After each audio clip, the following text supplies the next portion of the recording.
Assalamualaikum warahmatullahi wabarakatuh. Waalaikumsalam warahmatullahi wabarakatuh. Ya, bagaimana kabarnya hari ini? Baik. Ya, alhamdulillah ya, cuaca sangat cerah. Semoga kita semua juga bisa mendapat energi positifnya supaya kita bisa lebih semangat dalam pembelajaran hari ini. Ya, jadi sebelum memulai aktivitas kepada ketua kelas, silakan pimpin doanya terlebih dahulu. Sebelum kita mulai pelajaran, marilah kita terlebih dahulu membaca doa dimulai. Doa selesai. Sebelumnya Ibu absen dulu ya. Ada yang tidak hadir? Yang laki-laki tidak ada yang hadir ya. Jadi semoga yang tidak hadir bisa secepatnya hadir bersama kita dalam proses pembelajaran. Dan yang hadir hari ini semoga tetap diberi kesehatan dan kesempatan agar senantiasa ikut dalam proses pembelajaran. Seandainya kalian hari ini diberi pilihan mau minum yang gambar pertama atau yang kedua, kalian pilih yang mana? Ke satu, Caca ke satu, Hilang kedua, Dilan Satu. yang jujur. Kalian pasti akan memilih yang pertama. Tapi seandainya kalian ditanya di antara minuman tersebut manakah yang lebih sehat? Nomor 2. Ya, gambar kedua. Kira-kira gambar satu, kenapa kalian katakan tidak sehat? Karena karena di gambar satu ini banyak mengandung pewarna, pemanis dan sebagainya. Jadi apa yang kalian sebutkan tadi itu sebenarnya adalah contoh dari zat aditif. Jadi hari ini kita akan belajar mengenai zat aditif. Jadi tujuan pembelajaran pada hari ini yaitu setelah siswa melakukan literasi dan mengamati gambar pada poin-poin, peserta didik dapat menjelaskan pengertian zat aditif. Jadi, selanjutnya setelah melakukan literasi dan mengamati gambar pada poin-poin, peserta didik dapat mengklasifikasikan zat aditif alami dan buatan. Kemudian jadi itu tadi tujuan pembelajaran kita untuk hari ini. Adapun sistem penilaiannya yaitu Ibu menilai kalian berdasarkan keaktifan seperti bagaimana cara kalian menjawab, berdiskusi, atau memberikan pendapat. Zat aditif adalah zat yang sengaja ditambahkan pada makanan dengan sengaja ataupun tidak sengaja dengan tujuan-tujuan tertentu dalam tubuh. Nah, biasanya ketika kalian memilih makanan itu berdasarkan apa? Karena bentuknya, apalagi warnanya. Namun ketika kita memilih makanan, kita tidak boleh hanya berpatokan kepada visualnya saja, seperti karena warnanya bagus, namun atau bungkusnya. Namun dalam memilih makanan, kita harus berpatokan pada apakah makanan itu sehat atau tidak, apakah makanan itu bermanfaat untuk tubuh. Yang pertama, mengandung bahan yang dibutuhkan oleh tubuh. Masih ingat kan apa saja sumber nutrisi yang dibutuhkan oleh tubuh? Yang pertama ada karbohidrat. Yang kedua, lemak, protein, mineral. Yang keempat itu tidak sulit dicerna. Kira-kira makanan apa yang sulit untuk dicerna? Yang kalau misalnya dikonsumsi itu bisa menimbulkan sakit perut, contohnya. Kalian makan apa?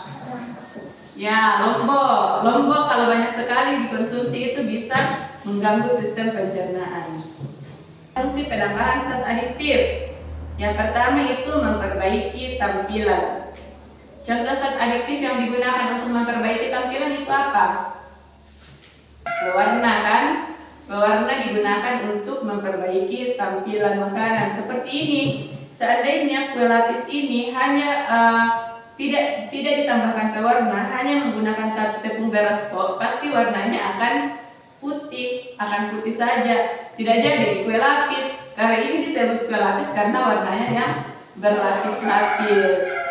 Seperti tadi yang Ibu sampaikan bahwa pengelompokan zat aditif itu dibagi menjadi dua, yaitu zat aditif alami dan buatan.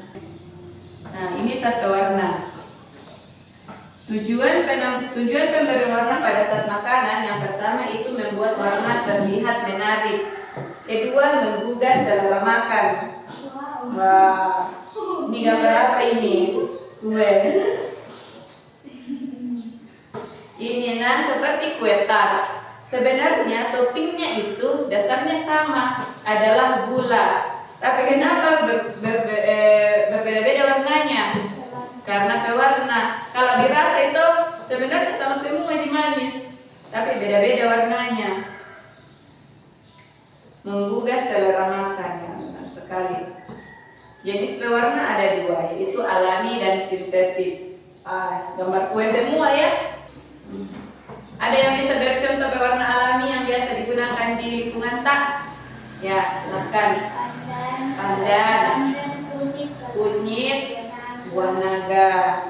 Menurut kalian apa kelebihan penggunaan zat alami, zat aditif alami dalam hal ini pewarna? Yang pertama pasti karena aman dikonsumsi. Betul sekali. Kemudian apa lagi? Ya, menghasilkan aroma yang alami. Kalau misalnya misalnya daun pandan, pasti wangi sekali kalau kita pakai daun pandan daripada dibandingkan kita menggunakan pasta pandan. Warnanya banyak dan praktis. Kalau misalnya pewarna alami kan harus dimantum tunggu dulu baru diperas dapat warnanya. Kalau pewarna alami tinggal ditetesi jadi nih warnanya. Kekurangannya apa mau? Tidak menghasilkan aroma. Biasa dibilang warna jeruk, rasa warna kuning, tapi tidak ada aroma jeruknya. Next, pewarna tekstil. Ada pewarna sintetis, kemudian pewarna sintetis lagi dibagi ada namanya pewarna tekstil. Pewarna tekstil ini adalah pewarna yang digunakan peruntukannya bukan untuk makanan, tapi untuk misalnya pakaian, perabot, seperti itu. Nah, dalam kenyataannya masih banyak orang yang menggunakan pewarna tekstil untuk campuran makanan. Seperti ini contohnya. Gerupuk ini biasa dilihat gerupuk seperti ini toh. Ini khusus untuk gerupuk ini, tidak tahu kalau yang dijual di daerah sini, tapi untuk ini yang contoh ini menggunakan pewarna sintetik. Ini pewarna sintetik jenisnya methyl yellow. Ini ciri-ciri makanan yang menggunakan pewarna sintetik. Yang pertama, warna kuning mencolok dan berpendar. Maksudnya itu mencorang. Sesito pasilo. Sedikit itu.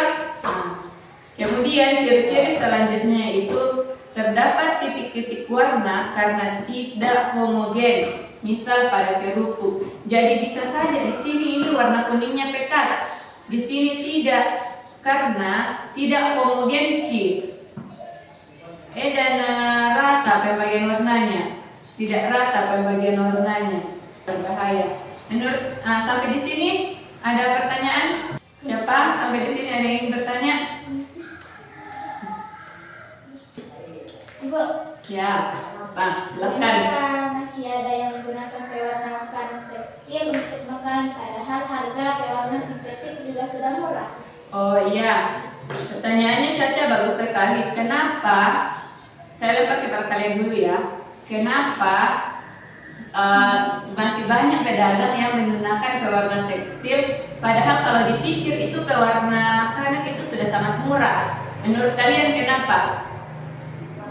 Ya, pertama, dasarnya pedagang itu selalu mau untung. Ya, pedagang itu selalu mau untung. Kalau ada celahnya, ini untuk pedagang yang tidak amanah atau tidak bertanggung jawab. Kalau ada celahnya mencari keuntungan lagi, pasti dia akan berusaha untuk mencapainya. Jadi kemudian penggunaan pewarna tekstil itu masih lebih hemat dari penggunaan pewarna sintetis atau pewarnaan makanan apalagi alami. Kemudian yang ketiga, karena kurangnya pengawasan dan kurangnya kesadaran dari si pelaku atau si misalnya pedagang seperti itu. Seandainya dia bertanggung jawab, pasti dia tidak akan melakukan hal-hal yang bisa merugikan tidak hanya untuk orang lain, tapi sebenarnya dia merugikan dirinya sendiri. Lanjut ya. Oke, sudah diterima? Ya. Ya. Sudah tahu semua kan makanan instan, minuman instannya? Ya, seperti ini contohnya. Jadi ibu mau kalian menentukan komposisi apa saja komposisinya ini nutrisari. Kemudian misalnya tentukan apakah pewarna apa yang digunakan, pemanis apa yang digunakan, dan zat aditif lainnya. Kemudian kita cari apakah zat aditif itu berbahaya atau tidak. Ngerti? Ya, nanti masing-masing dari kalian mempresentasikan atau memaparkan hasilnya ya, hasil kerjanya. Oke, paham? Ya, silakan dikerjakan masing-masing satu. Sebelumnya ini contohnya. Minimal itu pewarnanya ini kuning FCP apa ini? Nah, ini seperti itu. Oke, dipaham? Nah, silakan dikerjakan.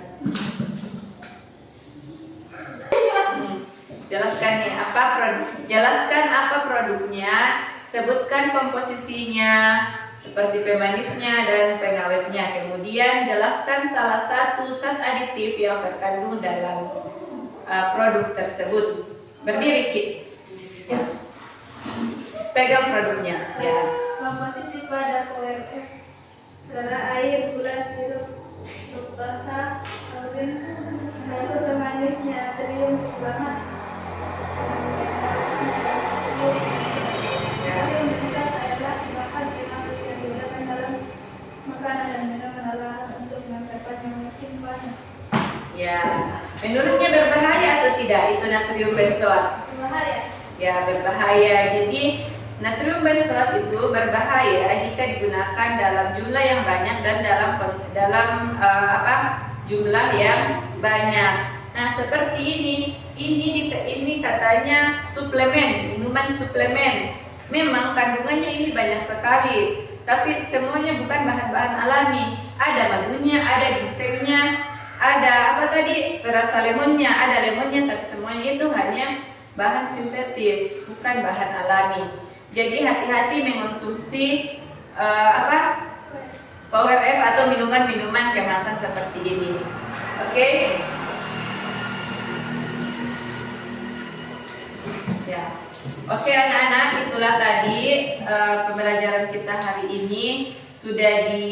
Saya harap anak-anak semuanya sudah paham ya mengenai zat aditif dan bisa menentukan apakah produk ini, jajanan ini bisa saya konsumsi atau tidak, apakah dia berbahaya atau tidak. Nah, pada pertemuan selanjutnya kita akan melakukan praktikum untuk membedakan apakah ini pewarna alami atau pewarna buatan. Jadi untuk hari ini kita cukupkan, dan untuk ini tetap disimpan, nanti dipakai kembali untuk praktikum di pertemuan selanjutnya. Jadi anak-anak, sampai di sini ada yang ingin bertanya sebelum kita akhiri pertemuan hari ini? Sudah tidak ada? Ya, jadi kalau sudah tidak ada, kita cukupkan untuk hari ini. Ingat ya, itu jajanannya yang hari ini dibawa, jangan dibuang. Nanti kita pakai kembali untuk praktikum di pertemuan selanjutnya. Jadi sebelum kita akhiri pembelajaran hari ini, ketua kelasnya silakan beberapa dahulu.